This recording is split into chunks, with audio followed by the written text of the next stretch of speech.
શહેરમાં વધુ એક સામૂહિક આપઘાતનો પ્રયાસની ઘટના પ્રકાશમાં આવી છે। સુરતના મહિધરપુરા પોલીસ મથકના પાર્કિંગ પરિસર અને રાંદેર સ્થિત નિવાસસ્થાન ખાતે એક જ પરિવારના 4 લોકોએ ઝેરી દવા ગટગટાવી આપઘાતનો પ્રયાસ કરતા પોલીસ દોડતી થઈ હતી। મહિધરપુરા પોલીસના જણાવ્યા પ્રમાણે પોલીસ મથક હદ વિસ્તારમાં આવેલી શિવમ જ્વેલર્સ નામની દુકાનમાં કામ કરતો કારીગર 65 લાખની કિંમતના હીરા લઈ ફરાર થઈ ગયો હતો। જ્વેલર્સ માલિકની ફરિયાદના આધારે મહિધરપુરા પોલીસે ગુનો નોંધી તપાસ હાથ ધરી હતી।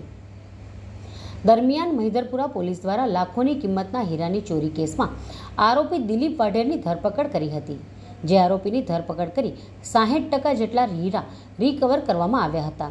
બપોરના સમય દરમિયાન આરોપી દિલીપ વાઢેરના ભાઈ અને તેમની ભાભી મહિધરપુરા પોલીસ મથકમાં આવ્યા હતા, જ્યાં તેમણે પાર્કિંગમાં ઝેરી દવા ગટગટાવી લીધી હતી, જેમાં તેમની પત્ની જમીન પર ઢળી પડતા બંનેને મહિધરપુરા પોલીસને જાણ કરી દવાખાને દાખલ કરવામાં આવ્યા હતા। જ્યારે બીજી તરફ રાંદેરના પાલનપુર પાટિયા ખાતે આવેલી દીનદયાળ સોસાયટીમાં રહેતા દિલીપભાઈની પત્ની અને તેમના સાસુ બંનેએ એક સાથે ઝેરી દવા ગટગટાવી લીધી હતી, જેના કારણે તાત્કાલિક ધોરણે તેમને 108ની મદદથી સુરત સ્મીમેર હોસ્પિટલ ખાતે ખસેડવામાં આવ્યા હતા, જ્યાં તમામની તાત્કાલિક ધોરણે સારવાર શરૂ કરવામાં આવી હતી।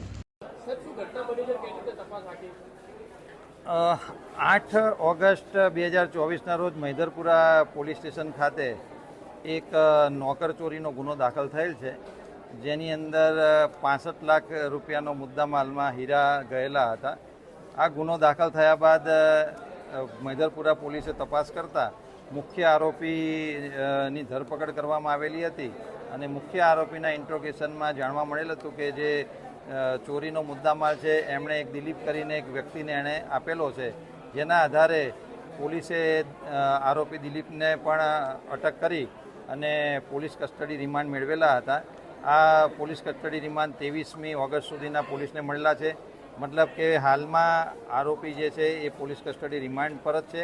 આ દરમિયાન એના કુટુંબિકમાં દિલીપના વાઇફ, દિલીપના ભાભી એટલે એના ભાઈના વાઇફ, દિલીપના મધર, આ ત્રણેય જણાએ એમનું જે રેસિડેન્સ રાંદેર વિસ્તારમાં આવેલું છે ત્યાં કંઈ દવા પીધેલી હતી અને દિલીપના જે ભાભી છે જે મહિધરપુરા પોલીસ સ્ટેશન ખાતે જે તે વખતે નીચે હાજર હોય એ દરમિયાન દિલીપના ભાઈએ આવીને પોલીસને જાણ કરેલી હતી કે મારી વાઈફે દવા પીધેલી છે। તો પોલીસને જ્યારે આ વસ્તુ ધ્યાનમાં આવતા પોલીસે તાત્કાલિક એઓને અહીંયા સ્મીમેર હોસ્પિટલ ખાતે સારવાર અર્થે લઈ આવ્યા। અહીંયા આવ્યા પછી પોલીસને ધ્યાનમાં આવેલું હતું કે એમના ઘરે એના દિલીપના વાઈફ અને મધરે પણ દવા પીધેલી છે, તો એ લોકોને પણ સ્મીમેર હોસ્પિટલે અહીંયા સારવાર માટે લઈને આવવામાં આવેલા છે અને એમની અત્યારે સારવાર ચાલુ છે। પોલીસ અત્યારે હાલમાં એમને ઉત્તમમાં ઉત્તમ સારવાર મળી રહે તે માટે પ્રયત્ન કરે છે।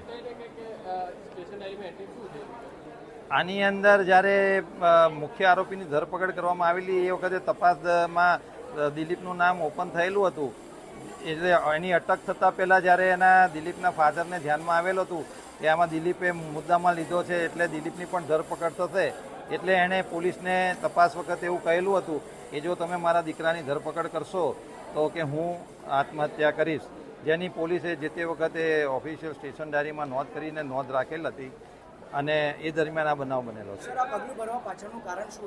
હવે એ અત્યારે તો એ અમારી પ્રાયોરિટી નથી, અત્યારે અમારે તો આ લોકોને ઉત્તમ સારવાર મળી રહે એ છે, પરંતુ રીઝન હોઈ શકે કે કદાચ એમનો દીકરોની અટક થઈ હોય તો સામાજિક રીઝન પણ હોઈ શકે, પરંતુ એ તપાસનો વિષય છે। અત્યારે અમારા માટે પોલીસ માટે મોટી પ્રાયોરિટી એ છે કે તમામ લોકોને સારામાં સારી સારવાર મળી રહે। આભાર।